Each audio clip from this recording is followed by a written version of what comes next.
وعلى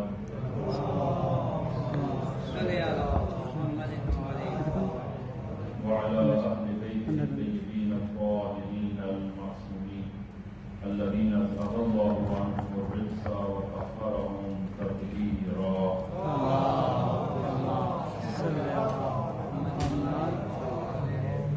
اللهم صل على محمد وآل محمد.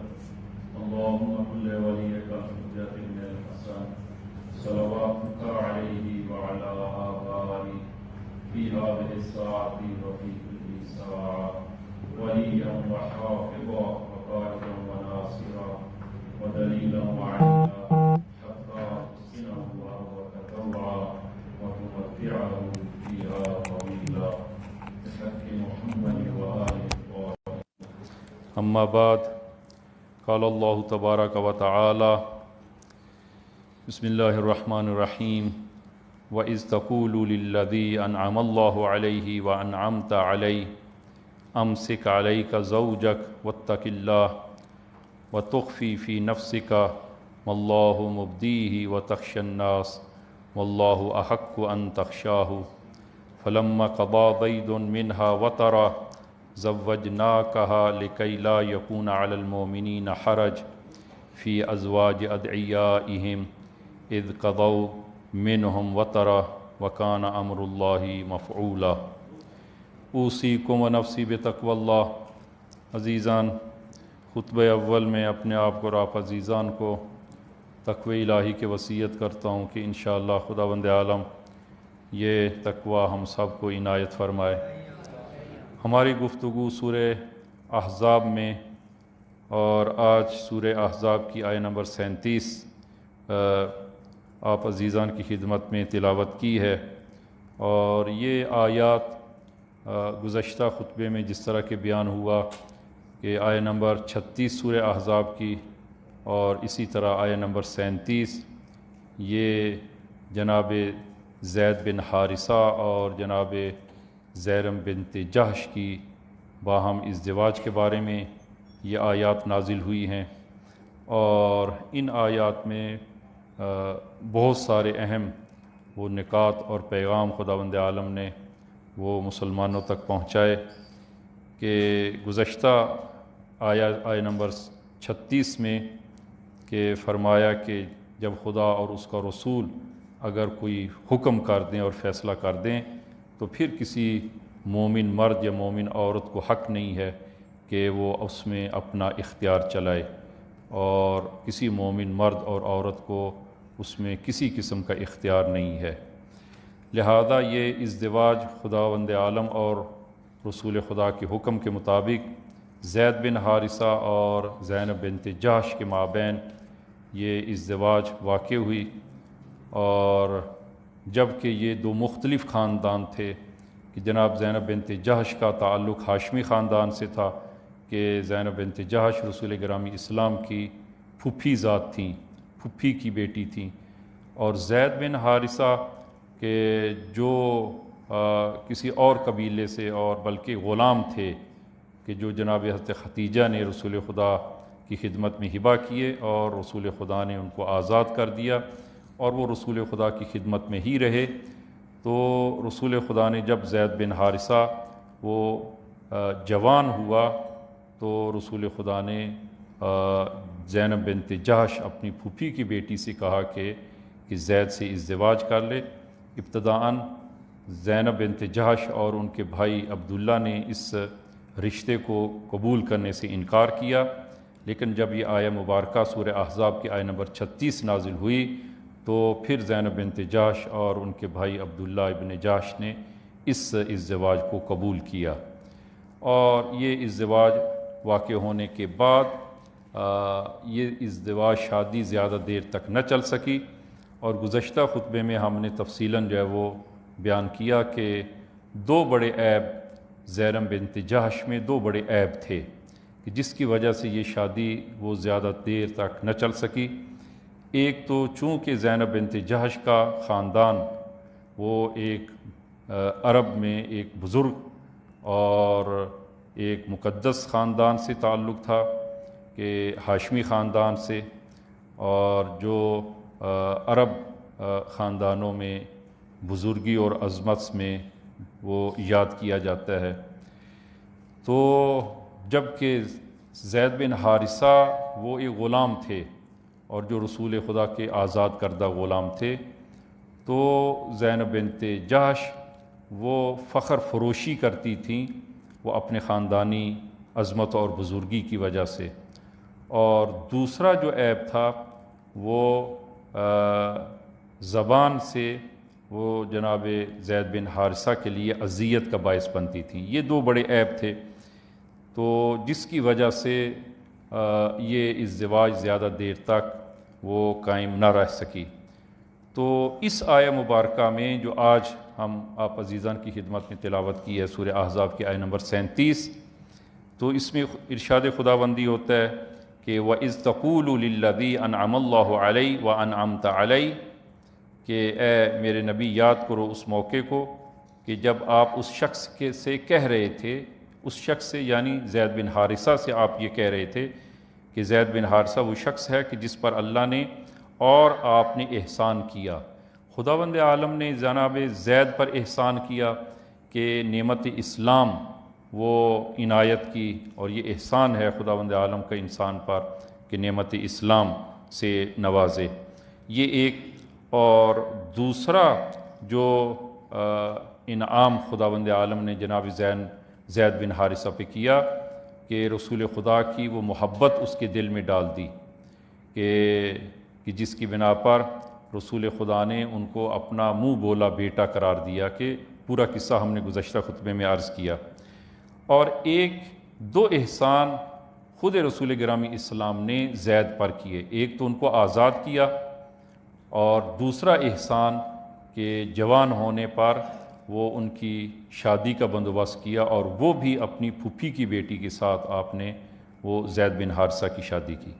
تو خداوند عالم ارشاد فرماتا ہے کہ اے میرے حبیب اس موقع کو یاد کریں کہ جب آپ اس شخص سے یعنی زید سے جب آپ کہہ رہے تھے کہ وہ زید کہ جس پر خدا اور اس کے رسول نے احسان کیا تھا، آپ اس زید سے کہہ رہے تھے امسک علیک زوجک واتق اللہ، کہ اپنی زوجہ کو طلاق نہ دو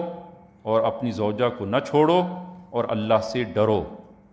وَتُخْفِي فِي نَفْسِكَ مَا اللَّهُ مُبْدِيهِ، اور اس وقت آپ اپنے دل میں وہ بات چھپائے ہوئے تھے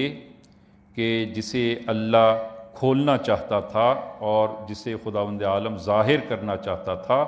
اور آپ اس بات کو دل میں وہ چھپائے ہوئے تھے۔ کیوں چھپائے ہوئے تھے؟ وَتَخْشَى النَّاسَ، آپ لوگوں سے ڈر رہے تھے۔ وَاللَّهُ أَحَقُّ أَن تَخْشَاهُ، اور حالانکہ اللہ اس کا زیادہ حقدار ہے کہ اس سے ڈرا جائے۔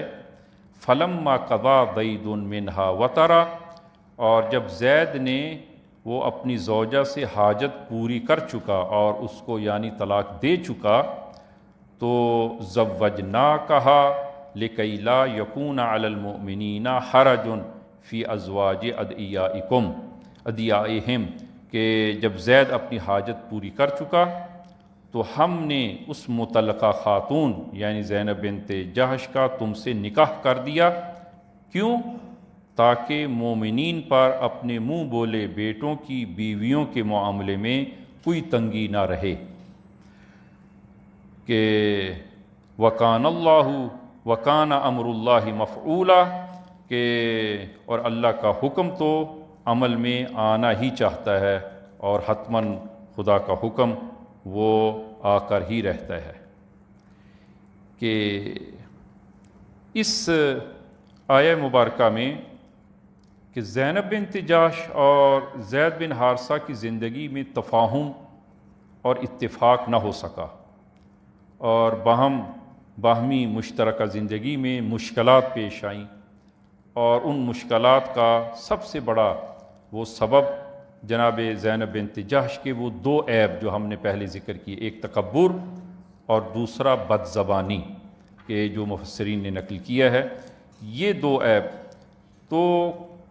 کچھ عرصے تک تو زید نے تحمل کیا اور بار بار رسول خدا کی خدمت میں آ کر شکایت کرتے رہے، لیکن بالآخر ایک مرتبہ جب انہوں نے فیصلہ ہی کر لیا تو رسول خدا کی خدمت میں جناب زید بن حارثہ آئے اور عرض کرتے ہیں کہ یا رسول اللہ میں زینب کو طلاق دینا چاہتا ہوں۔ تو رسول خدا نے فرمایا کہ اے زید تمہیں کیا ہو گیا؟ کیا زینب سے تم نے کوئی نقصان اٹھایا ہے، کوئی نقصان پہنچا ہے زینب کی طرف سے؟ تو زید کہتا ہے کہ نہیں یا رسول اللہ، میں نے زینب سے نیکی اور خوبی کو دیکھا ہے، لیکن زینب اپنے قوم و قبیلے کی برتری اور شرافت کی وجہ سے مجھ پر وہ برتری جتلاتی ہے اور زبان سے مجھے آزار اور تکلیف پہنچاتی ہے۔ یہ دو سبب ہیں یا رسول اللہ، کہ ایک تو برتری وہ جتلاتی ہیں اور دوسرا زبان سے مجھے وہ تکلیف پہنچاتی ہیں، تو لہٰذا میں زینب کے ساتھ باہمی زندگی نہیں گزار سکتا۔ تو طلاق کا جب مصمم ارادہ کر لیا تو ان کے مابین طلاق واقع ہو گئی۔ عزیزان، یہ آیہ مبارکہ کہ چونکہ وہ اتنی بڑی اور اہم یہ ازدواج تھی اور پھر جو ہے وہ طلاق واقع ہو گئی، اور عزیزان طلاق کے معاشرے میں بہت برے اثرات معاشرے میں وہ ظاہر ہوتے ہیں، کہ چند ایک اثرات کی طرف جو ہے وہ ہم اشارہ کرتے ہیں کہ سب سے پہلا منفی اثر طلاق کا معاشرے میں وہ فردی، وہ اثر فردی خود شخص پر جو ہے وہ اس کا اثر ہے، کہ البتہ معاشرے میں وہ لوگ کہ جو ایک مقام اور حیثیت رکھتے ہیں، جو دو افراد کے مابین باہمی اتفاق کا کردار ادا کر سکتے ہیں، تو ان کو چاہیے کہ وہ کردار ادا کریں، اور انشاءاللہ وہ عرض کریں گے کہ کس طرح جو ہے وہ کردار ادا کریں، تو تاکہ معاشرے میں وہ طلاق واقع نہ ہو سکے اور زوج اور زوجہ کے مابین جو اختلاف ہے اس کو آپس میں وہ صلح میں تبدیل کریں، تاکہ وہ اس معاشرے میں طلاق واقع نہ ہو اور اس کے منفی آثار معاشرے میں ظاہر نہ ہوں، کیونکہ اس کے منفی آثار بہت زیادہ ہیں کہ فردی خود شخص پر طلاق دینے والے اور جس کو طلاق دی گئی ہے اس پر اس کے منفی اثرات وہ ظاہر ہوتے ہیں، کہ من جملہ فردی مشکلات پیش آتی ہیں۔ جب طلاق واقع ہوتی ہے زوج کے لیے بھی، شوہر کے لیے بھی مشکلات پیش آتی ہیں، خود زوجہ کے لیے جس کو طلاق دی گئی ہے اس پر بھی جو ہے وہ فردی مشکلات جو ہے وہ اس میں مبتلا ہو جاتی ہے۔ کہ ایک تو یہ ہے کہ شوہر بغیر زوجہ کے ہو جاتا ہے، زوجہ بغیر شوہر کے ہو جاتی ہے، اور پھر جو ہے وہ والدین اولاد اگر بچے ہوں تو یہ اولاد والدین میں سے کسی ایک سے محروم ہو جاتے ہیں۔ اگر وہ بچے ماں کے ساتھ ہوں تو باپ سے محروم ہو جاتے ہیں، اگر باپ کے ساتھ ہوں تو ماں سے محروم ہو جاتے ہیں، تو بالآخر ماں یا باپ کی اس شفقت سے وہ بچے محروم ہو جاتے ہیں، اور یہ محرومیت بچوں کے لیے وہ ایسا نقصان ہے کہ جس کا جبران نہیں کیا جا سکتا۔ بچوں کو دونوں یعنی ماں اور باپ دونوں کی وہ مامتا اور اس پیدری محبت کی ضرورت ہے بچوں کی تربیت میں۔ لہذا معاشرے میں کہ جہاں پر والدین کے مابین طلاق واقع ہو جاتی ہے اور بچے ماں یا باپ میں سے کسی ایک کے ساتھ ہیں اور دوسرے سے محروم ہو جاتے ہیں، وہ بچے عام طور پر عقدئی ہوتے ہیں، یعنی ان کی شخصیت، کامل شخصیت ان کی وہ پرورش نہیں پاتی، اور ایک ناقص شخصیت کے طور پر ان کی پرورش ہوتی ہے، اور ناقص شخصیت کے طور پر جب پرورش ہوتی ہے تو بڑے ہو کر وہ بہت سارے نقصانات ان کی شخصیت میں اور ذات میں وہ باقی رہ جاتے ہیں، اور یہ اثر ہے یعنی والدین میں طلاق واقع ہونے کا، جو بچوں پر جو ہے وہ خود والدین کے لیے بھی وہ اس کے اثرات ہیں، اور خصوصاً اولاد پر اس کے اثرات جو ہیں وہ بہت برے اور گہرے اثرات جو ہیں وہ جاری ہوتے ہیں اور ظاہر ہوتے ہیں۔ یہ ایک اثر ہے۔ دوسرا اجتماعی اثر، اجتماعی اثر میں کہ اگر معاشرے میں اسی طرح طلاقیں، جس طرح کہ ابھی آج کے دور میں طلاقوں کی نسبت بڑھ گئی ہے، پہلے طلاقیں جو ہیں وہ بہت کم ہوتی تھیں، لیکن اب جو ہے وہ طلاقوں کی نسبت بڑھ گئی ہے،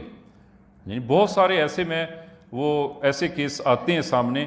کہ فقط نکاح ہوا ہے اور ابھی ازدواج بھی نہیں ہوئی اور طلاق کی باتیں ہو رہی ہیں اور طلاق کے لیے مراجعہ کیا جا رہا ہے، یعنی طلاقیں جو ہے وہ اس کی نسبت بہت بڑھ گئی ہے۔ تو معاشرے میں اگر طلاقیں بڑھ جائیں تو ایک اجتماعی اثر جو ہے وہ معاشرے میں بغیر شوہر یا بغیر زوجہ کے معاشرے میں افراد کی تعداد بڑھ جائے گی، اور اس کا معاشرے میں، ایک اجتماعی معاشرے میں اس کے برے اثرات ہیں، اور اخلاقی فساد معاشرے میں یہیں سے پیدا ہوتے ہیں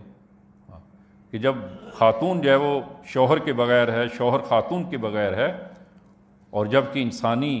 وہ مشکلات اور انسانی وہ خواہشات انسان کے اندر باقی ہیں، اس کو کیسے جو ہے وہ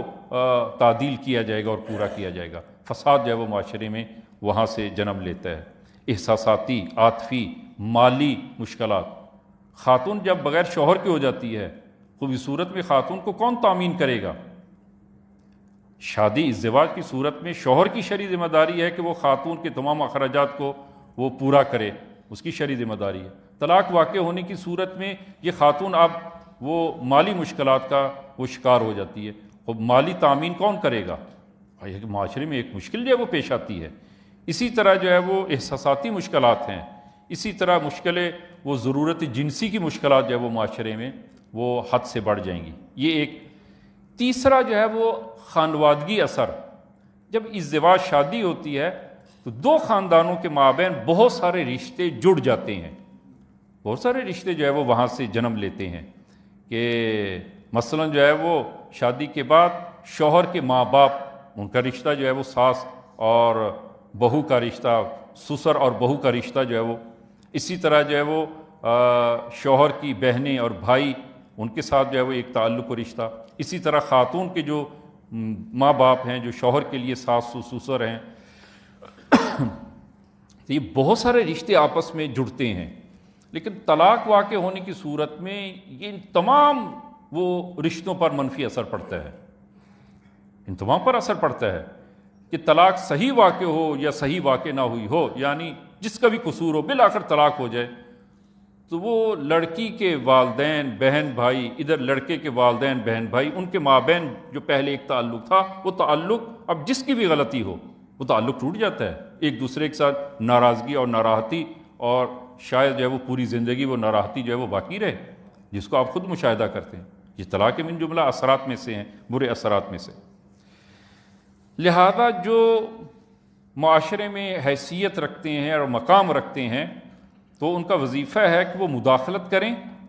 اور شوہر اور بیوی کو اجازت نہ دیں کہ وہ فوراً طلاق واقع ہو جائے اور طلاق تک جو وہ مسئلہ جا پہنچے۔ اس ضمن میں قرآن کریم سورہ نساء آیہ نمبر 35 میں آپ ملاحظہ فرمائیں کہ ارشاد خداوندی ہوتا ہے وَإِنْ خِفْتُمْ شِقَاقَ بَيْنَهُمَا، اگر تم لوگوں کو کہیں میاں بیوی کے تعلقات بگڑتے وہ نظر آئیں اور بگڑ جانے کا اندیشہ ہو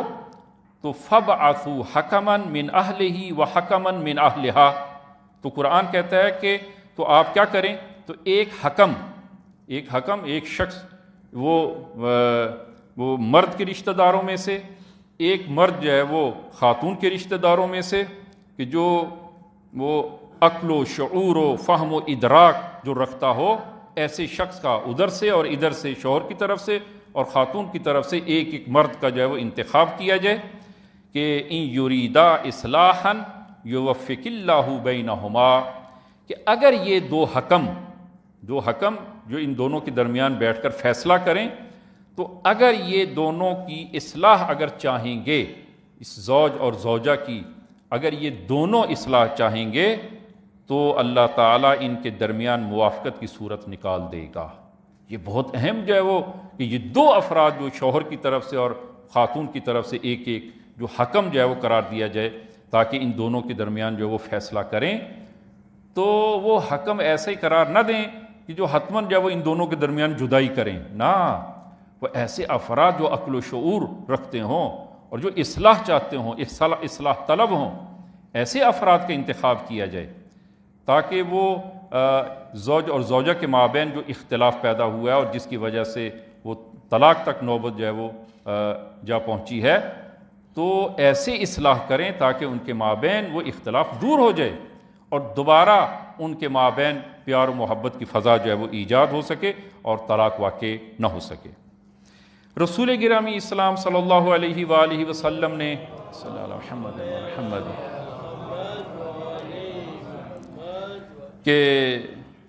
کہ یہ اسی آیہ مبارکہ میں جو فرمایا کہ وَإِذْ تَقُولُ لِلَّذِي أَنْعَمَ اللَّهُ عَلَيْهِ وَأَنْعَمْتَ عَلَيْهِ، کہ اے میرے حبیب اس وقت کو یاد کریں کہ جب آپ وہ شخص یعنی زید بن حارثہ جس پر خدا اور اس کے رسول نے احسان کیا، آپ اس سے کہہ رہے تھے، اس شخص سے زید سے آپ کہہ رہے تھے کہ امسک علیک زوجک واتق اللہ، رسول خدا نے کوشش کی تاکہ ان دونوں کے مابین طلاق واقع نہ ہو، رسول خدا نے پوری کوشش کی، اور زید بن حارثہ جو ہے وہ فرمایا کہ اے زید وہ اپنی زوجہ کو طلاق نہ دو، خدا سے ڈرو، تقوی اختیار کرو اور خدا سے ڈرو، اپنی زوجہ کو طلاق نہ دو کہ اس کے جو ہے وہ برے اثرات ہیں وہ طلاق کے۔ لیکن بالآخر رسول گرامی اسلام وہ اس علم الہی سے جانتے تھے کہ ان کے درمیان آپس میں سازگاری نہیں ہو سکے گی، اور اس کا نتیجہ جو ہے وہ کیا ہوگا رسول خدا وہ جانتے تھے، لہذا البتہ رسول خدا کا وہ ان دونوں کے مابین حقیقت کا جاننا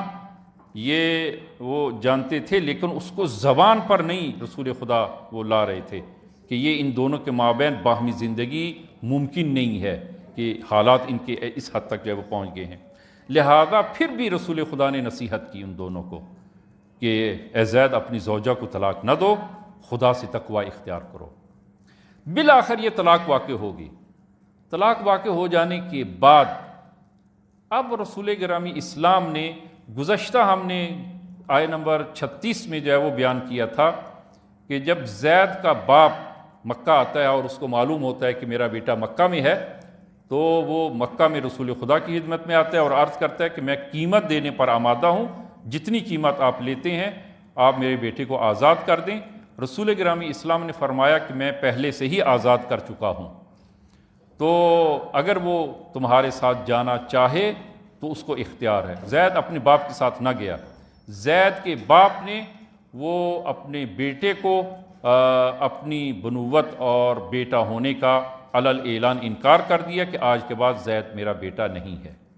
رسول گرامی اسلام نے جب زید کی یہ کیفیت دیکھی، ہجر اسماعیل کے پاس آ کر آپ نے بھی بلند آواز سے اعلان کیا اور فرمایا آج کے بعد زید میرا بیٹا ہے۔ عربوں میں وہ یہ ایک رسم تھی کہ اگر کسی کو اپنا منہ بولا بیٹا قرار دیا جاتا تو اس پر عیناً وہ تمام احکام جاری کیے جاتے کہ جو ایک حقیقی بیٹے کے ہوتے، جبکہ اسلام میں اس کی کوئی گنجائش نہیں ہے، اور ہمارے معاشرے میں بھی وہ کم و بیش یہ دیکھنے میں آتا ہے کہ جو لوگ وہ لے پالک بچے جو ہیں وہ اپنی گود لیتے ہیں اور وہ ان کو پالتے ہیں، تو شرعی طور پر ان کو ان کی جو اصل ولدیت ہے وہی دینا لازم ہے، اور جو شخص پال رہا ہے اس کو اپنی ولدیت وہ نہیں دے سکتا، شرعی طور پر جائز نہیں ہے، پہلا حکم۔ دوسرا حکم، زمانے جاہلیت میں یہی بیٹے کی جو منہ بولے بیٹے جن کو قرار دیا جاتا تھا ان کو ارث میں شریک قرار دیا جاتا تھا، جس طرح کہ انسان کا حقیقی بیٹا اور حقیقی اولاد وہ انسان کے مرنے کے بعد وہ اس کی مال کی وارث ہوتی ہے، اس کی اولاد،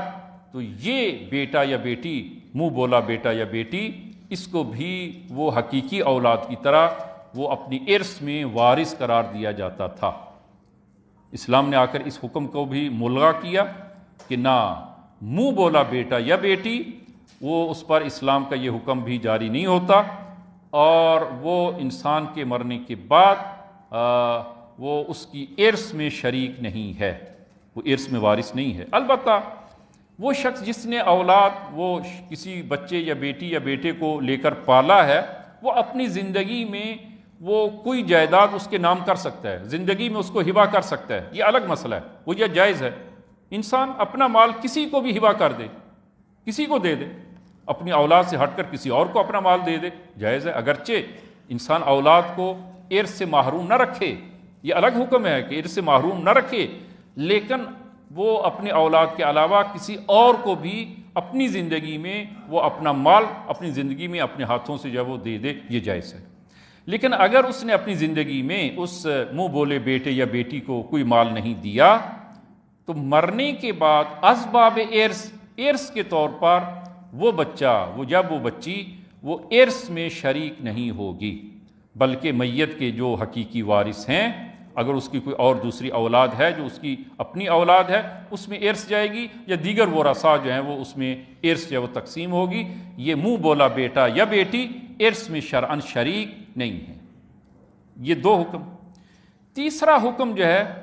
کہ عام طور پر اس کی بھی وہ رعایت نہیں کی جاتی ہمارے معاشرے میں،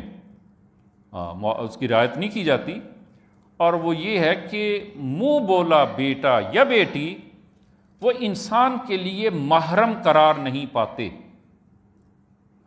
مثلا جو ہے وہ دونوں صورتیں میں واضح جو ہے وہ عرض کروں، اور اس کا اصلاً کوئی رعایت نہیں کی جاتی اس حکم کی، کہ اگر کسی نے کوئی ایک بیٹا لے کر پالا ہے تو وہ جو باپ جس کو آپ جو ہے وہ ناپیدری کہتے ہیں فارسی میں ناپیدری، تو یہ جو باپ ہے منہ بولا باپ، اور یہ بیٹا چونکہ مرد ہے، مرد کے لیے محرم ہے، یہ الگ مسئلہ، جس طرح کہ تمام مرد ایک دوسرے کے لیے محرم ہوتے ہیں، تو لیکن یہ بچہ اس مرد کی بیوی کے لیے محرم نہیں ہے، اس کی بیوی کے لیے محرم نہیں ہے۔ یہ کہا جائے چونکہ اس نے اس شخص کو، اس بچے کو اپنا منہ بولا بیٹا قرار دیا ہے، لہٰذا اس کی بیوی بھی اس کے لیے محرم ہو جائے، نہ محرم نہیں ہوگی، الا محرمیت کے کوئی اسباب جو ہیں وہ شرائط کے ساتھ اگر حاصل ہو جائیں۔ مثلا جو ہے وہ چھوٹا بچہ، دودھ پیتا بچہ کسی سے لیا ہے اور اس خاتون کا بھی دودھ ہے تو وہ دودھ پلائے، دودھ سے محرمیت آئے، وہ الگ مسئلہ ہے، لیکن کوئی دودھ شودھ نہیں پلایا تو ایسی صورت میں یہ بچہ اس خاتون کے لیے محرم نہیں ہے۔ اور اسی طرح اگر اس کی دیگر اولاد ہے اور بیٹے ہیں تو اس شخص کے بیٹے اور یا بیٹیاں کی اور بیٹیاں ہیں، وہ بیٹیاں اور یہ بچہ منہ بولا بیٹا یہ بھی آپس میں محرم نہیں ہیں، ان سے پردہ واجب ہے، اس شخص کی بیٹیاں اس سے پردہ کریں، اس کی بیوی اس سے پردہ کرے، اس لیے کہ وہ محرم نہیں ہے۔ عام شخص جو غیر محرم ہے اور وہ اس میں اور اس بچے میں کوئی فرق نہیں۔ یا مثلا اگر کوئی شخص بیٹی لے کر پالتا ہے، ایک بچی لے کر پالتا ہے، تو وہ بچی جب سن بلوغ کو پہنچ جائے تو اس مرد کے لیے جو ناپیدری ہے اس کے لیے وہ محرم نہیں ہوگی،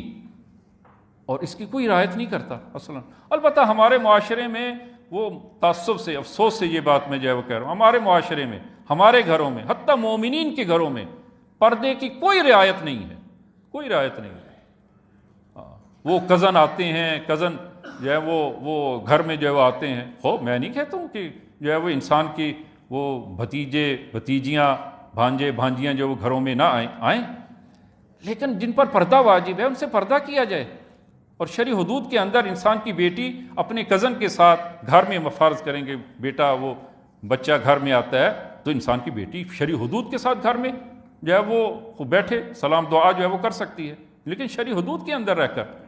لیکن فقط یہ کہنا کہ چونکہ میرے ماموں کا بیٹا ہے، چچا کا بیٹا ہے، خالہ کا بیٹا ہے، لہذا یہ بھائی ہے، عزیزان وہ بھائی نہیں ہے، شرعی طور پر وہ غیر محرم ہے۔ جس طرح گلی کوچے میں ایک جوان جو ہے وہ غیر محرم ہے اس بچی کے لیے، اسی طرح اس کا کزن جو ہے وہ غیر محرم ہے، کوئی فرق نہیں ہے اس لحاظ سے۔ عزیزان ان چیزوں کی جو ہے وہ رعایت کی جائے، شرعی حدود کی، بیٹیوں کو کہ ابھی وہ سن بلوغ کو نہیں پہنچی اسی وقت سے ان کی تربیت کی جائے، ان کے ذہن میں اور ان کو تربیت دی جائے کہ یہ تمہارے وہ محرم رشتے ہیں، یہ تمہارے غیر محرم رشتے ہیں۔ میں البتہ جو ہے وہ عرض کروں کہ ہماری بچیاں چھوٹی جو ہیں وہ میرا ماموں جب گھر میں جو ہے وہ ایک دفعہ پہلی مرتبہ جو ہے وہ جب ان کی اس کی بچی کے ہوش میں آیا تو وہ ماموں جب آتے تو بچی پہلا سوال جو ہے وہ کرتی کہ ماموں، وہ بھی ماموں جو ہے ان کو کہتے کیا یہ ماموں میرے محرم ہیں یا محرم نہیں ہے؟ تو میں نے کہا بیٹا آپ کے محرم ہیں۔ انسان کا ماموں انسان کی بیٹی کے لیے محرم ہے، لیکن وہ ماموں کا بیٹا وہ محرم نہیں ہے۔ تو بچی جو ہے وہ پہلے یہ سوال کیے کہ یہ میرے لیے محرم ہے یا محرم نہیں ہے۔ عزیزاں تربیت جو ہے وہ اس طرح کی جائے تاکہ گھروں میں اس شرعی حدود کی اور پردے کی جو ہے وہ رعایت کی جا سکے۔ ہاں البتہ وہ عرض کروں کہ وہ متاسفانہ وہ نہ تو گھروں کے اندر جو ہے وہ ان شرعی حدود کی رعایت کی جاتی ہے ان پردوں کی، اور نہ ہی گھر سے باہر اور گھر کی وہ چادر و چار دیواری کے باہر جو ہے وہ کسی قسم کے وہ پردے کی جو ہے وہ رعایت کی جاتی ہے۔ عزیزان یہ احکام شرعی ہیں، وہ یہ دین ہے کہ جس کے لیے انبیاء آئے ہیں، جس کے لیے ائمہ ہدیٰ علیہ الصلوۃ والسلام نے قربانی دی ہے، انہی دین کے لیے، اسی دین کے لیے وہ اہل بیت نے قربانی دی ہے کہ یہ دین معاشرے میں اس کو رائج کیا جا سکے۔ لہذا ان شرعی حدود کی جو ہے وہ پرواہ کی جائے، اور منہ بولا بیٹا یا منہ بولی بیٹی وہ انسان کے لیے محرمیت اس سے حاصل نہیں ہوتی، نہ وہ ارث میں جو ہے وہ شریک ہے، اور نہ ہی جو ہے وہ دیگر احکام جو ہیں وہ پردے کے اور دیگر احکام میں وہ شریک نہیں ہے۔ تو یہ ایک جو ہے وہ مسئلہ کہ رسول خدا گرامی اسلام نے وہ کوشش کی کہ ان کی زندگی میں توافق پیدا ہو سکے اور یہ طلاق واقع نہ ہو، تو لیکن طلاق واقع ہوگی۔ طلاق واقع ہو جانے کے بعد میں نے عرض کیا کہ طلاق کے بعد بہت سارے منفی اثرات ہیں۔ زینب بنت جہش جو ہیں وہ بالآخر جو ہے وہ ہاشمی خاندان سے ان کا تعلق ہے اور جوان ہے، طلاق واقع ہوگی ہے، اب کیا کیا جائے؟ یہ خداوند عالم کی حکمت تھی کہ ایک طرف تو زمانے جاہلیت میں یہ ایک قانون تھا، یہ جاہلیت کا ایک قانون تھا کہ وہ شخص کہ جس کو منہ بولا بیٹا قرار دیا جائے اس کی زوجہ اس شخص پر حرام سمجھتے تھے، یعنی وہ منہ بولا بیٹا بیٹا ہے اور بیٹے کی بیوی انسان کی بہو ہے اور بہو سے نکاح حرام۔ تو کیا اسلام میں بھی وہ میں نے عرض کیا کہ منہ بولا بیٹا وہ حقیقی بیٹے کے احکام اس پر جاری نہیں ہوتے، نہ وہ میراث میں شریک ہے، نہ وہ پردے کے احکام میں جو ہے وہ کسی قسم کا شریک ہے، یہ بالآخر ایک اعزازی جو ہے وہ مقام ہے، اس سے بیشتر جو ہے اس کی کوئی حیثیت نہیں ہے۔ لیکن آیا اس منہ بولے بیٹے کی بیوی انسان پر حرام ہے؟ انسان پر حرام نہیں ہے۔ اور رسول خدا اس چیز سے خوف زدہ تھے کہ اگر میں نے زینب بنت جہش سے نکاح کر لیا تو عرب جاہلیت میں یہ لوگ، یہ عرب جو ہے وہ مجھے وہ تانے دیں گے کہ تم نے اپنی بہو کے ساتھ عقد کر لیا ہے۔ لہذا قرآن کی آیت اب اس مطلب کو سامنے رکھتے ہوئے کہ آپ اس آیت کو دیکھیں کہ ارشاد خداوندی ہوتا ہے وَتُخْفِي فِي نَفْسِكَ مَا اللَّهُ مُبْدِيهِ، کہ آپ ایک چیز کو اپنے اندر مخفی کیے ہوئے تھے، چھپائے ہوئے تھے، لیکن خدا تو وہ ظاہر کرنے والا ہے، اور خدا جو ہے وہ اس کو کوئی پرواہ نہیں ہے، لہذا خدا نے اس کو ظاہر کیا۔ وَتَخْشَى النَّاسَ، آپ لوگوں سے ڈر رہے تھے کہ اگر زینب بنت جہش سے جو ہے وہ عقد کیا تو لوگ کیا کہیں گے کہ اپنی بہو سے عقد کر لیا ہے۔ خداوند عالم اس جاہلیت کے قانون کو توڑنا چاہتا تھا، لہذا خداوند عالم نے حکم دیا رسول خدا کو کہ اب زینب بنت جہش سے آپ عقد کریں۔ لہذا خدا کا جب حکم آ گیا رسول خدا نے زینب بنت جہش سے جو ہے وہ عقد کیا، اور عرب جاہلیت کے اس قانون کو عملی طور پر آپ نے توڑ ڈالا تاکہ وہ بعد میں آنے والوں کے لیے وہ اس قسم کی کوئی مشکل وہ پیش نہ آئے کہ اگر ایک منہ بولا بیٹا ہے تو اس کی بیوی کے ساتھ انسان جو ہے وہ عقد کرنا اس کے لیے وہ جائز نہ ہو اور عقد کرنا کوئی عیب کا باعث بنتا ہو۔ تو رسول خدا نے وہ عملی طور پر اس جاہلی رسم و رواج کو آپ نے عملی طور پر توڑا۔ عزیزان اس بحث کی مناسبت سے کہ یہ آیہ مبارکہ وہ ایک طلاق اور ایک عقد یعنی نکاح رسول خدا کا زینب بنت جہش کے ساتھ وہ نکاح کے بارے میں یہ آیہ مبارکہ ہے، لہٰذا وہ اسی مناسبت سے کچھ عوامل جو ایک خاندانی زندگی کے وہ ٹوٹنے کا باعث بنتے ہیں اور ایک مشترکہ زندگی کے بکھرنے کا باعث بنتے ہیں، کچھ عوامل آپ عزیزان کی خدمت میں یا وہ پیش کرتے ہیں کہ ہمارے معاشرے میں جو طلاقیں واقع ہو رہی ہیں ان کے اسباب کیا ہیں۔ تاکہ ان کو جب روکا جائے. اور گھر میں جو کہ خداوند عالم نے وَجَعَلَ بَيْنَكُمْ مَوَدَّةً وَرَحْمَةً کہ شادی کو خداوند عالم نے مودت اور رحمت قرار دیا ہے. اور جب کہ ہم گھروں میں دیکھتے ہیں کہ نہ مودت ہے نہ رحمت ہے.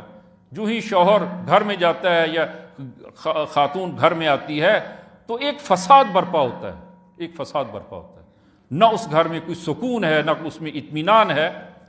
تو کیسے جو ہے وہ, اور پھر جو ہے وہ آہستہ آہستہ جو ہے یہ عوامل وہ اکٹھے ہوتے ہیں اور پھر طلاق تک جو ہے وہ نوبت آ پہنچتی ہے. تو وہ عوامل جو ہے وہ کون سے ہیں کہ جو عام طور پر وہ خاندانوں میں طلاق کا باعث بنتے ہیں؟ تو پہلا عامل جو ہے وہ عزیزان, البتہ بہت سارے عامل ہے کہ جتنا وقت ہوا کہ میں اس میں جو ہے وہ کچھ عوامل کو وہ عرض کروں گا. پہلا عامل جو ہے وہ بدخلقی, زوج و زوجہ کے مابین بدخلقی من جملہ عوامل میں سے ایک عامل ہے کہ جو ایک خاندان کی ٹوٹنے کا باعث بنتے ہیں.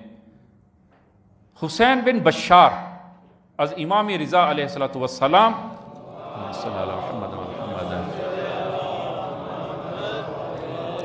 امام کی خدمت میں خط لکھتا ہے اور عرض کرتے ہیں یا ابن رسول اللہ کہ ایک رشتہ دار میری بیٹی کی خاصگاری کے لیے اس نے وہ کہا ہے اور خاصگار ہے اور رشتہ چاہتا ہے, لیکن اس کا اخلاق مجھے پسند نہیں ہے, وہ ایک خاص اخلاق کا جو ہے وہ مالک ہے. تو یا ابن رسول اللہ آپ یہ فرمائیں کہ کیا میں اس کو رشتہ دے دوں؟ آپ ملاحظہ فرمائیں کہ خود امام اور اسی طرح رسول خدا سے جو احادیث ہیں کہ وہاں پر میلاک جو ائمہ خدا نے اور رسول خدا نے جو شادی میں جو میلاک قرار دیا ہے اس میلاک کو آپ ملاحظہ فرمائیں. امام نے فرمایا لا تزوجہ ان کان سیء الخلق, اگر وہ بد اخلاق ہے تو اس صورت میں تم اپنی بیٹی کا رشتہ اس کو نہ دو. بدخلق سب سے پہلے جو ہے وہ اگر رشتہ لیتے ہیں یا رشتہ دیتے ہیں تو سب سے پہلے اخلاق کو دیکھیں. ہاں اخلاق جو ہے وہ ایک نشست میں وہ اخلاق جو ہے وہ اس معلوم نہیں ہوتا, تھوڑا سا یعنی ٹائم جو ہے اس میں دیکھیں جانچیں جو ہے وہ اس میں جو ہے وہ اور خصوصاً جو ہے وہ سفر کریں اس خاندان کے ساتھ جس سے رشتہ آپ لینا چاہ رہے ہیں, سفر پہ جو ہے وہ جائیں. سفر پہ جو ہے وہ انسان وہ دوسرے کے اخلاق اس کو جو ہے وہ بہتر پہچانتا ہے. تو اخلاق کو جو ہے وہ دیکھیں, اگر آپ کو اس کا اخلاق پسند آ جائے پھر اس کو رشتہ دیں اور پھر دوسرے ملاقات کو جو ہے وہ آپ دیکھیں. عزیزاً یہ میں اس کی نفی نہیں کرتا ہوں, لیکن خدا را وہ یہ جو ملاقات دیے ہیں شریعت نے وہ ان ملاقات کو پہلے آپ جو ہے وہ دیکھیں. فوراً جو ہے وہ پہلے آپ سب سے پہلے آپ جو ہے استخارہ کریں اور استخارہ صحیح آتا ہے اور فوراً جو ہے وہ آپ وہ رشتہ دے دیں یا لے لیں, نہ کریں. استخارے کا میں استخارے کا منکر نہیں ہوں, استخارہ میں کرتا بھی ہوں, لیکن عزیزاً استخارہ یہ تحقیق کی جگہ نہیں لیتا, تحقیق کی جگہ نہیں لیتا. پہلے آپ سب تحقیقات کریں جو عرض ہوں گی. یہ تحقیقات کرنے کے بعد بھی اگر آپ مشوش ہیں اور کوئی ایک فیصلہ آپ نہیں کر پا رہے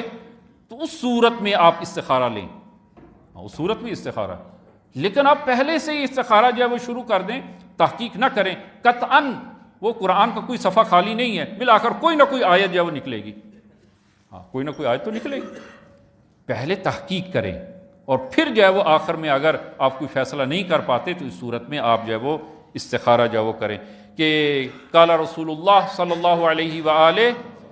اللہم صلی علی محمد وآل محمد اذا جاءکم من ترضون خلقہ ودینہ فزوجوہ الا تفعلوہ تکن فتنۃ فی الارض وفساد کبیر. کہ فرمایا کہ جب تمہارے پاس کوئی رشتہ لے کر آئے, رشتے کے لیے آئے, تو اذا جاءکم من ترضون خلقہ, اگر آپ اس کے اخلاق سے راضی ہوں, اس کا اخلاق شرعی ہو, پسندیدہ ہو. خوب, اگر اخلاق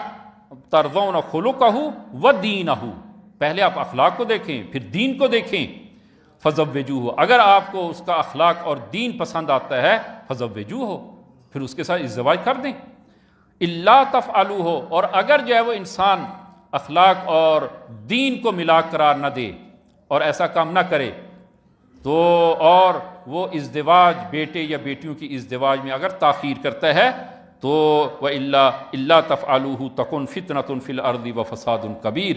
زمین میں فتنہ و فساد برپا ہو جائے گا، زمین میں فتنہ و فساد برپا ہوگا۔ جوان بیٹے ہیں، ان کی شادیوں کی جو ہے وہ فکر کریں، اور جلدی شادی، اور خصوصاً آج کے دور میں بیشتر تاکید جو ہے وہ کر رہا ہوں کہ جلدی جو ہے وہ آج کے خصوصاً دور میں جوان بیٹے اور بیٹیوں کی ازدواج میں وہ جلدی کی جائے، البتہ جلد بازی سے کام نہ لیا جائے، جلدی کی جائے۔ رشتہ جو ہے، جو ملاقات دیے ہیں، وہ کم از کم 2 چیزیں حتماً جو ہے وہ دیکھیں کہ پہلے جو ہے وہ خلق اخلاق کو دیکھا جائے، پھر دین کو دیکھا جائے، اور پھر اس کے بعد جو ہے وہ دوسرے ملاقات آپ جو ہے وہ اس کو وہ قرار دیں۔ امیر المومنین صلوات اللہ وسلام علیہ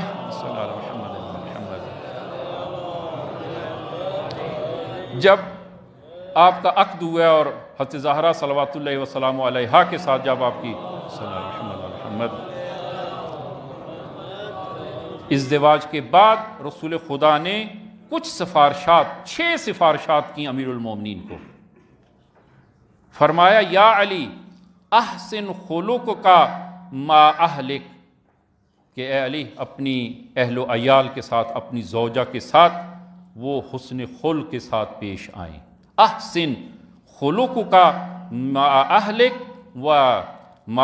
و جیرانک، اور اپنے ہمسایوں کے ساتھ خوش اسلوبی سے پیش آئیں۔ ومن تعاشروا، اور جن کے ساتھ آپ کا اٹھنا بیٹھنا ہے اور زندگی گزارتے ہیں۔ وتصاحبوا من الناس، لوگوں میں سے جن کی مصاحبت تمہیں وہ حاصل ہوتی ہے اور جن کے ساتھ زندگی گزارتے ہیں، فرمایا کہ احسن خلقک، ان کے ساتھ وہ حسن سلوک سے پیش آئیں، اچھے اخلاق کے ساتھ پیش آئیں، اور اگر آپ ایسا کریں گے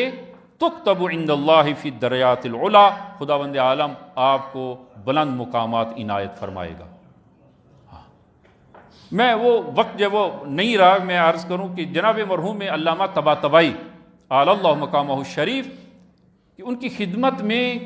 کہ وہ عالم و عارف اور فقیہ انسان تھے، کہ ایک جوان ان کی خدمت میں آتا ہے اور عرض کرتا ہے کہ آقا مجھے کوئی وظیفہ دیں، مجھے کوئی وظیفہ دیں تاکہ میں وہ وظیفہ جو ہے وہ انجام دیتا رہوں۔ آقا نے پوچھا کہ تم شادی شدہ ہو یا غیر شادی شدہ؟ تو اس نے عرض کیا کہ کیا وظیفے میں یہ بھی ہوتا ہے شادی شدہ کے لیے الگ وظیفہ، غیر شادی شدہ والوں کے لیے الگ وظیفہ؟ فرمایا ہاں الگ ہے۔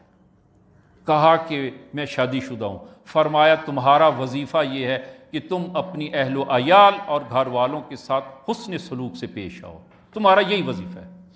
عزیزاً یہ چھوٹا وظیفہ نہیں ہے، یہ کوئی چھوٹا وظیفہ نہیں ہے کہ اپنے اہل و عیال کے ساتھ حسن سلوک سے پیش آنا، یہ بہت بڑا وظیفہ ہے اور انسان کے لیے بڑا سخت ہے۔ ہمارے ایک دوست جو ہے وہ شہید ہو گئی، کہ یہ راولپنڈی میں جو خیابان کی مسجد ہے، بہت عرصہ پہلے جو ہے یہاں پہ، کہ قوم میں مجھے وہ کہتے ہیں کہ میں استاد کے پاس گیا ہوں اور میں نے ان سے ایک وظیفہ لیا اور انہوں نے کہا کہ اس وظیفے پہ عمل کریں اور 1 سال کے بعد آپ میرے پاس آئیں اور نتیجہ مجھے دیں۔ تو میں نے کہا آپ گئے ہیں؟ کہا نہیں، کہ 1 سال سے زیادہ عرصہ ہو چکا ہے لیکن میں ان کی خدمت میں دوبارہ نہیں گیا ہوں۔ کیوں؟ اس لیے کہ وظیفے پہ عمل نہیں کر سکا۔ تو میں نے کہا وہ وظیفہ ہے کون سا کہ وہ جس پہ عمل نہیں کر سکے آپ؟ کہا کہ استاد نے فرمایا کہ فقط واجب اور ضرورت کے مطابق بولیں، ضرورت سے زیادہ نہ بولیں، ضرورت کے مطابق بولیں۔ اگر آپ اپنی کلام، اپنی بات کو ایک جملے سے ادا کر سکتے ہیں، اپنے معافی ضمیر اور مقصود کو ایک جملے سے بیان کر سکتے ہیں، تو پھر 2 جملوں میں بیان نہ کریں۔ یہ وظیفہ دیا کہ ضرورت اور حاجت کے مطابق جب وہ بولیں، اس سے زیادہ نہ بولیں۔ کہا کہ یہ وظیفہ میں اس پہ عمل نہیں کر سکا، 1 سال سے زیادہ عرصہ ہو گیا۔ اور اسی طرح عزیزاً یہ آپ کیا سمجھتے ہیں کہ گھر میں اہل و عیال کے ساتھ خوش اسلوبی کے ساتھ اور حسن خلق کے ساتھ پیش آنا اور رہنا وہ آسان کام ہے؟ عزیزاً آسان کام نہیں ہے، بہت بڑا جہاد ہے۔ اور کسی باہر تو سب انسان وہ خوش اخلاق ہوتے ہیں، دوسرے کے ساتھ خوش اخلاقی سے پیش آتے ہیں۔ اگر کسی انسان کی خوش اخلاقی کے بارے میں جاننا ہو تو اس کے بیوی بچوں سے پوچھیں یہ انسان کیسا ہے، اس کے بچوں سے پوچھیں کہ تمہارا باپ گھر میں کیسا ہے، اس کی زوجہ سے پوچھیں۔ اور یہ بہت بڑا وظیفہ ہے۔ آگے طباطبائی فرماتے ہیں کہ اپنے گھر والوں کے ساتھ حسن خلق کے ساتھ اچھے اخلاق کے ساتھ پیش آئے۔ اور کبھی بعض لوگ کہتے ہیں کہ مجھے غلط بات پر غصہ آتا ہے۔ عزیزاً غلط بات پر ہی تو غصہ آتا ہے، وہیں پر تو کنٹرول کرنا ہے اپنے آپ کو، صحیح بات پر تو غصہ ہی نہیں ہے۔ اور جہاں پر غصے کے کنٹرول کرنے کا حکم ہے وہی غلط بات ہے کہ آپ وہاں پر اپنے آپ کو اپنے اندر رہیں، اپنے آپ کو قابو میں رکھیں، اپنے غضب پر اور غصے پر آپ قابو پائیں۔ لہذا یہ پہلا جو ہے وہ فرمایا کہ میں ایک آدھ واقعہ فقط آپ عزیزان کی خدمت میں کہ بزرگان کی سیرت، ہاں یہ فقط جو ہے وہ آپ یہ نہ سمجھیں کہ رسول خدا اور اہل بیت کا مقام بہت بلند ہے، ہم جو ہے وہ البتہ ان کی زندگی سیرت ہے ہمارے لیے، اسوہ ہے ہمارے لیے، کہ میں بزرگان کے اور وہ ایک آدھ واقعہ جو آپ عزیزان کی خدمت میں وہ عرض کرتا ہوں۔ جناب مرحوم ایت اللہ مراشی نجفی کہ حتماً جو زیارات کے لیے گئے ہیں تو اگر وہ پرانی زیارتیں کی ہیں تو حتماً ان کی زیارت بھی کی ہوگی، ہم نے 1-2 سال ان کے پیچھے نماز بھی پڑھی ہے۔ ایت اللہ مراشی نجفی مرحوم علی اللہ مقامہ الشریف، کہ ان کی زوجہ نقل کرتی ہیں کہ 60 سال میں نے ایت اللہ مراشی کے ساتھ مشترکہ زندگی گزاری، لیکن ان 60 سالوں میں آغا نجفی مراشی نے زندگی میں ایک مرتبہ بھی مجھے سختی اور تندی کے ساتھ پیش نہیں آئے۔ یہ شہادت دے رہی ان کی زوجہ۔ اور اگر پانی مانگنا ہوتا، پانی کی طلب ہوتی تو کبھی بھی حکم نہیں دیا کہ مجھے پانی پلاؤ، یا خود اٹھتے تھے اور جا کر پانی پیتے تھے۔ اور ہم نے اس سیرت کو دیکھا ہے، اس سیرت کو بعض بزرگان میں اپنی مثالیں جو ہے وہ 1-2 عرض کروں کہ ہم نے اس سیرت کو جو ہے وہ دیکھا۔ جناب آغا سید ضیاء الدین شہید گلگت کے، اور شہادت سے کچھ عرصہ پہلے مجھے ان کے ساتھ وہ دوپہر کے کھانے کا مجھے جو ہے وہ میری ڈیوٹی تھی کہ دوپہر کا کھانا میں ان کے ہمراہ کھاؤں، اور کچھ مدت جو ہے وہ ان کے ساتھ ہمراہ جو ہے وہ جامعۃ الکوثر میں نے ان کی زندگی میں دیکھا خادمین موجود ہیں، لیکن کبھی بھی کسی سے یہ نہیں کہا کہ مجھے جا کے پانی پلاؤ، نہ، پانی پینا ہے خود اٹھتے تھے جا کر پانی پیتے تھے۔ جناب ایت اللہ مراشی مرحوم ان کی زوجہ کہتی ہے کہ کبھی بھی مجھے آغا نے یہ نہیں کہا مجھے پانی پلاؤ، اگر پانی کی یا خود اٹھتے تھے یا یوں فرماتے تھے اگر کوئی پانی پلائے تو اس کے لیے وہ کتنا اچھا ہے کہ جو کوئی مجھے پانی پلائے، یوں کہتے تھے، حکم نہیں دیتے تھے۔ جناب مرحوم شہید مطہری، یہ تو ہمارے موجودہ مثالیں ہیں، ان کی زوجہ نقل کرتی ہیں، عجیب شہید مطہری کی عجیب جو ہے وہ یہ شخصیت ہے کہ البتہ شاید جو ہے وہ ان چیزوں کا ہضم کرنا ہمارے لیے ذرا تھوڑا سا مشکل ہو کہ شہادت سے 2-3 شب پہلے جو ہے خواب دیکھتے ہیں، اور خواب میں وہ خواب سے بیدار ہوتے ہیں اور گریہ کرنا شروع کرتے ہیں۔ زوجہ جو ہے وہ اٹھتی ہیں اور پوچھتی ہیں کہ آگے شہید مطہری سے کہ کیا ہوا، آپ گریہ کیوں کر رہے ہیں؟ تو کہا کہ میں نے خواب میں دیکھا ہے بیت اللہ میں ہوں، رسول خدا ہیں، اور امام راحل امام خمینی بھی تشریف لاتے ہیں، رسول خدا نے اٹھ کر استقبال کیا، اور میں جب وارد ہوتا ہوں تو رسول خدا اٹھتے ہیں اور مجھے اپنے سینے سے لگاتے ہیں اور میرے ہونٹوں سے بوسہ لیتے ہیں، رسول خدا کے بوسے کی گرمی کو میں ابھی محسوس کر رہا ہوں۔ اور کہا، زوجہ سے کہا کہ کوئی میری زندگی میں کوئی اہم واقعہ پیش آنے والا ہے، اور 2-3 دن کے بعد شہید ہو جاتے ہیں۔ اور شہید مطہری کی زوجہ نقل کرتی ہیں کہ میں اصفہان سے اپنی ایک اور رشتہ دار کے ہمراہ اصفہان سے گھر آتی ہوں، اور آدھی رات کو پہنچتی ہوں، اور جب آدھی رات کو پہنچتی ہوں تو چابی سے دروازہ کھولنا ہی چاہتی تھی کہ یکدم دروازہ کھل جاتا ہے۔ کیا دیکھتی ہوں کہ جناب شہید مطہری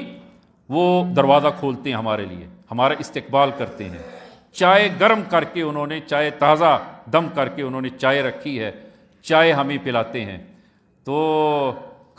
میں نے کہا کہ آپ ابھی تک وہ سوئے نہیں ہے؟ تو کہتے ہیں کہ مجھے معلوم تھا کہ آپ دیر سے پہنچیں گی، لہذا میں آپ کے استقبال کے لیے جاگتا رہا۔ وہ یہ اخلاق آغا شہید مطہری کا اپنی زوجہ کے ساتھ، اس اخلاق کو دیکھ کر وہ خاتون تعجب کرتی ہیں، اور وہ کہتی ہیں کہ میں نے اپنی زندگی میں کسی مرد کو اس طرح اپنے خانوادے کا اور اپنی زوجہ کا احترام کرتے ہوئے نہیں دیکھا۔ زوجہ انسان کی شریک حیات۔ اب وقت نہیں رہا کہ میں وہ مزید کچھ مثالیں دوں۔ جناب مرحوم علامہ طباطبائی مرحوم اپنی زوجہ کی رحلت کے بعد گریہ کرتے ہیں، اور جب کسی نے کہا کہ آقا آپ گریہ کیوں کر رہے ہیں، وہ اچھا نہیں ہے کہ انسان اپنی زوجہ کی موت پر گریہ کرے، فرمایا تمہیں نہیں معلوم وہ اس کی کیا خصوصیات تھیں اور اس نے کتنی خدمت کی ہے۔ اور یہ میں نے جو تفسیر المیزان لکھی، ظاہر میں میرا نام ہے لیکن اس کے پیچھے ایک شخص نے نہیں لکھی، یہ 2 افراد نے لکھی ہے۔ اور جناب مرحوم علامہ طباطبائی اپنی زوجہ کی قبر پر 3 سال مسلسل ہر روز جاتے ہیں اور قرآن کی تلاوت کرتے ہیں، قرآن کی تلاوت کرتے ہیں، اور جب پھر خود وہ مریض ہو جاتے ہیں اور بوڑھے ہو جاتے ہیں تو پھر ہفتے میں مرنے تک ہفتے میں 2 مرتبہ حتماً قبر پہ جاتے ہیں، زوجہ کی قبر پہ۔ وَإِلَّا انسان کی نظر میں زوجہ تو اہمیت رکھتی نہیں ہے، سرے سے کچھ بھی جو ہے وہ نہیں۔ عزیزہ نا حقوق ہیں ایک دوسرے کے، خوش خلقی جو ہے وہ بد خلقی زوج اور زوجہ کے مابین بد خلقی من جملہ وہ عوامل ہیں کہ جو ان دونوں کے مابین جدائی کا باعث بنتے ہیں۔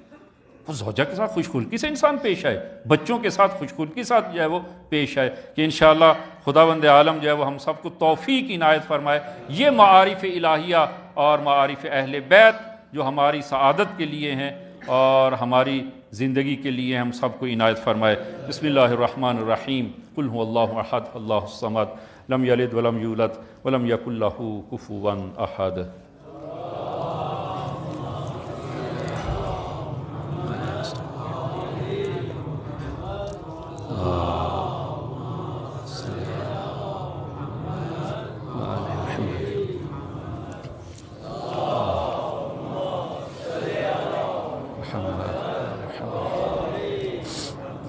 بسم اللہ الرحمن الرحیم،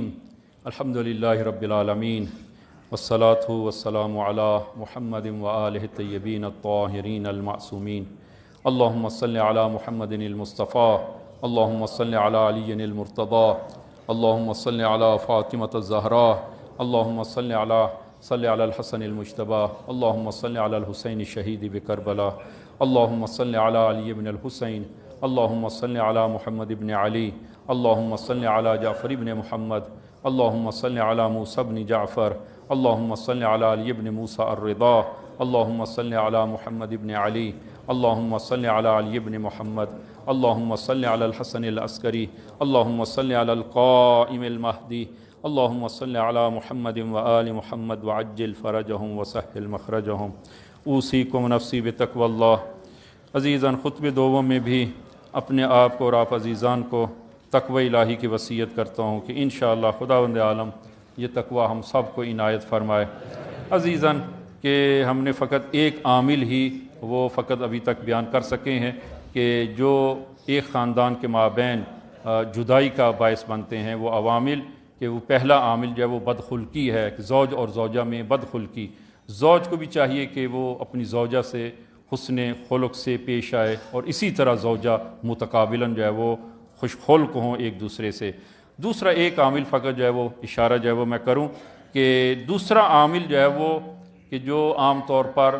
2 خاندانوں کے مابین آہستہ آہستہ جدائی کا باعث بنتا ہے، اور وہ ہے ملامت اور سرزنش۔ ملامت کہ جو خاندان کے اتحاد کو پارا پارا کر دیتا ہے، اور ملامت البتہ ملامت کے ساتھ ساتھ عام طور پر ملامت جو ہے وہ توہین کے ساتھ ہوتی ہے، تحقیر کے ساتھ ہوتی ہے۔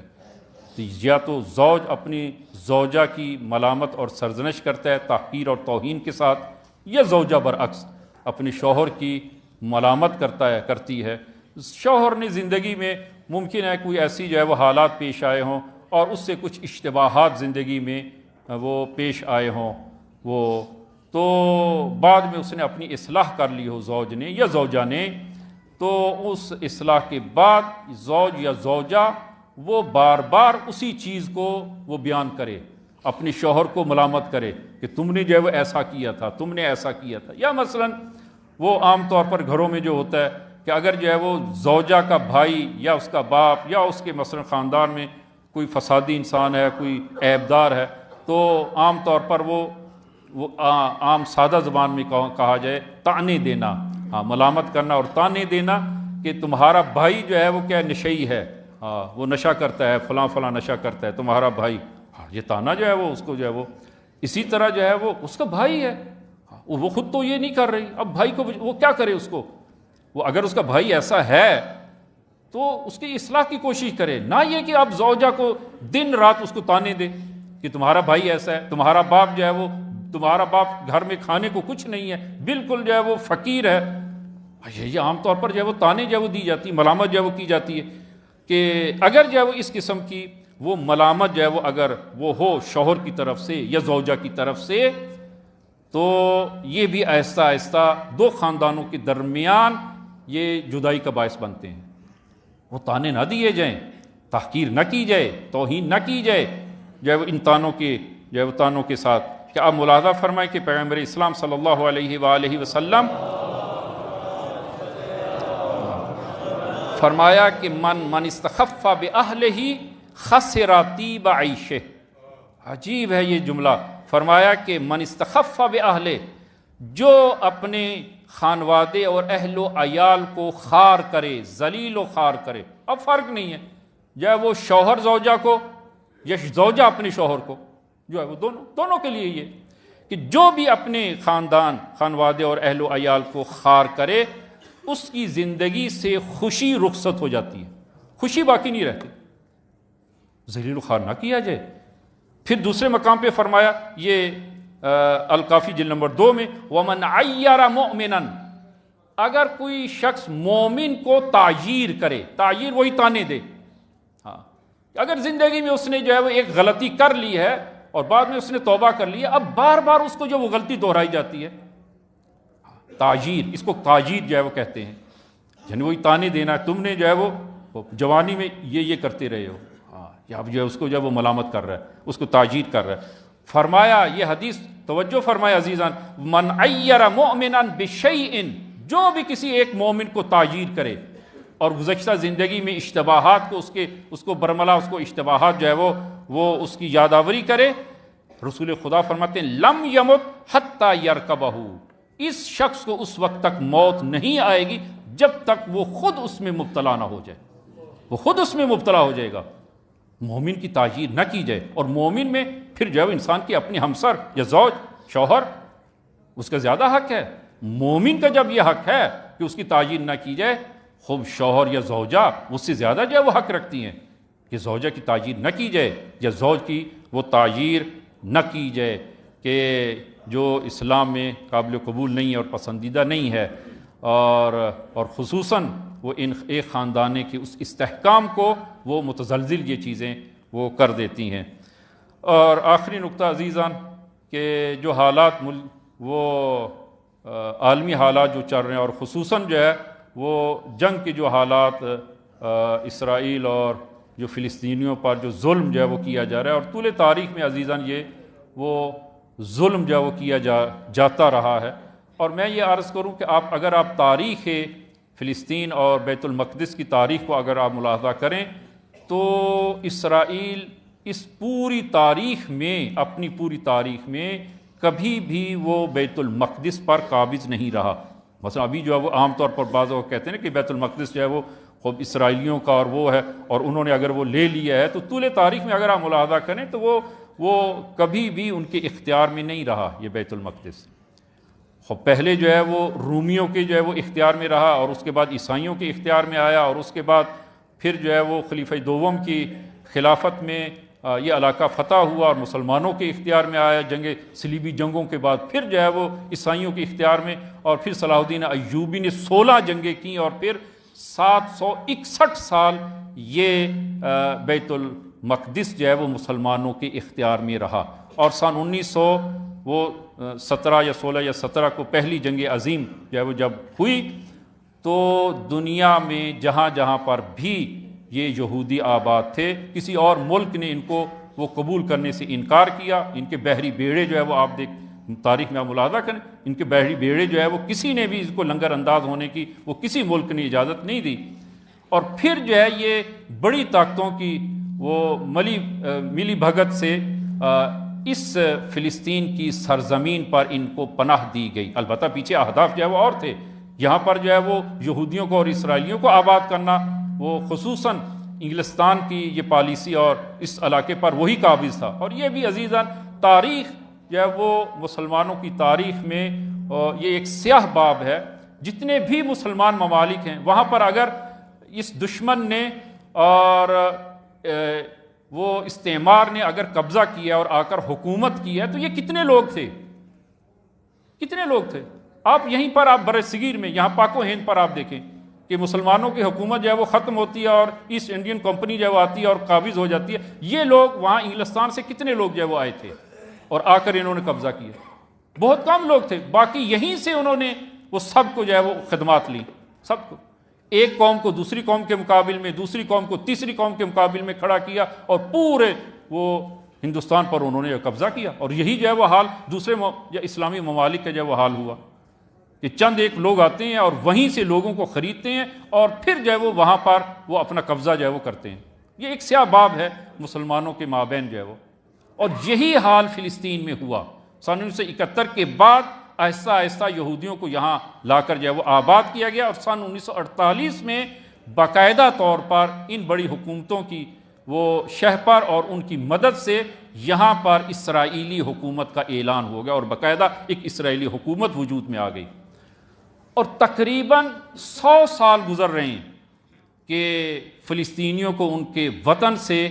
وہ آوارہ کیا گیا ہے اور ان کو بے گھر کیا گیا ہے اور آئے دن ان پر ظلم جو ہے وہ کیا جا رہا ہے. اور ابھی جو ہے وہ ظلم کی انتہا ہو رہی ہے کہ ایک تو جو اوپر سے بمباری کی جا رہی ہے اور گھروں کو تباہ کیا جا رہا ہے اور دوسری طرف پانی بھی بند ہے، بجلی بھی بند ہے، دیگر جو ہے وہ سہولتیں جو ہے وہ بھی جو ہے وہ بند کر دی گئی غزہ کی جو ہے وہ. اور یہ مسلمانوں کے لیے واقعاً ایک غیرت کا مقام ہے، غیرت کا مقام ہے. البتہ ہم لوگ ایک اپنی حمایت کا اعلان جو ہے وہ کر سکتے ہیں. البتہ اگر جو ہے وہ فقیہ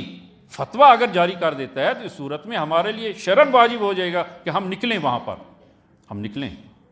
اور ہم جو ہے وہ اس سے پیچھے ہٹنے والے نہیں ہیں. اگر شرعی طور پر فقیہ جو ہے وہ فتویٰ دے دیتا ہے کہ آپ نکلیں جہاد کے لیے اسرائیل کے خلاف، سب پر لازم ہے، اس صورت میں سب پر جو ہے وہ شرعی طور پر واجب ہو جائے گا. اور ہم اس کے لیے بھی منتظر ہیں، آمادہ ہیں کہ اگر جو ہے وہ ہمیں اس قسم کا جو ہے وہ آتا ہے. لیکن جو اسلامی حکومتیں ہیں، جو اسلامی ممالک ہیں، ان کا جو ہے وہ وظیفہ بنتا ہے کہ وہ اپنے مسلمان فلسطینی بھائیوں کی جو ہے وہ اس ضمن جو ہے وہ مدد کریں. اور اگر جو ہے وہ نظامی مدد جو ہے وہ نہیں کر سکتے تو بالآخر جو ہے وہ سیاسی لحاظ سے جو ان کی مدد کر سکتے ہیں اور سیاسی لحاظ سے وہ اسرائیل کو اس حد تک مجبور کیا جا سکتا ہے کہ وہ اپنے ظلم سے باز آئیں. لہذا ہمارا تقاضا ہے، البتہ آپ تمام جو ہے وہ مسلمین اور مومنین سے اور بالاخص جو ہے وہ حکومت سے کہ وہ اپنا وہ کردار ادا کرے اور ان مظلومین وہ جہان کی اور مظلومین وہ فلسطین کی وہ ہر ممکنہ وہ مدد کی جائے اور ہر شعبے میں اور جہاں تک جو ہے وہ ممکن مدد کی جا سکتی ہے اس سے دریغ نہ کیا جائے کہ انشاءاللہ خداوند عالم وہ ہمیں وقت جو ہے وہ دکھائے